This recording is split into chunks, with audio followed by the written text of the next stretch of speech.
Present by Health Films Entertainment. Camera वाला सखी दिल लेके भागल भागल भागल कैमरा वाला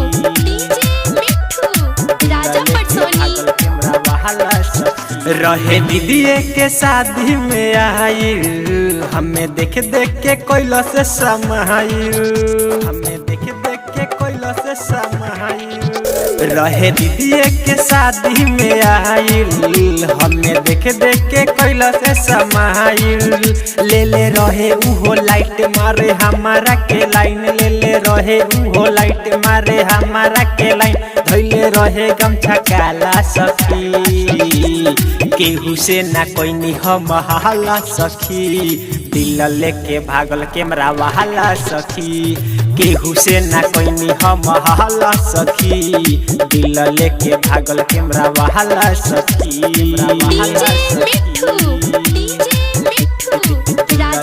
भागल भागल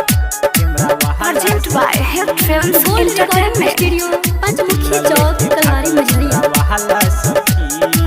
नजर से नजर हमरा मिलैलस मिले खातिर सखी छत पे बोलैलस मांगते रहे मोबाइल के नंबर सखी रे हमारा लग गइल शहर ए सखी नजर से नजर हमरा मिलैलस मिले खातिर सखी छत पे बोलैलस मांगते रहे मोबाइल के नंबर सखी रे हमारा लग गइल खाली वीडियो बनावे हमें खूबे कनी आवे खाली वीडियो बनावे हमें खूबे कनी आवे हम कोई नहीं माना सखी केहू से ना कोई नहीं हम हाला सखी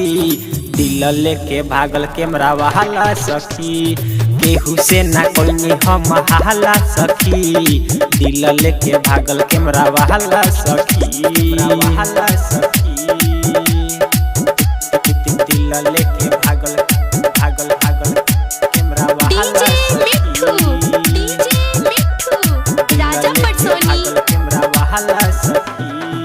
आशिक मुद सखी रहे ओकर नाम रे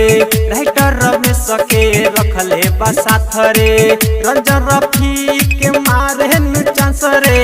सच के बात हम कहिले सच रे आशिक मुद सखी रहे ओकर नाम रे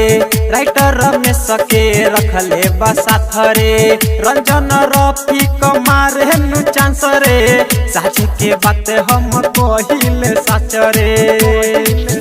हमें खूबे पहुंची आवे एने ओने कनी आवे हमें खूबे पहुंची आवे एने ओने कनी आवे हम कोई नहीं हाला सखी केहू से ना कोई नहीं हम माना सखी दिल लेके भागल कैमरा वाला सखी केहू से ना कोई नहीं हम हाला सखी दिल लेके भागल कैमरा वाला सखी गोल्ड रिकॉर्डिंग स्टूडियो पंचमुखी चौक कलवारी मझरिया।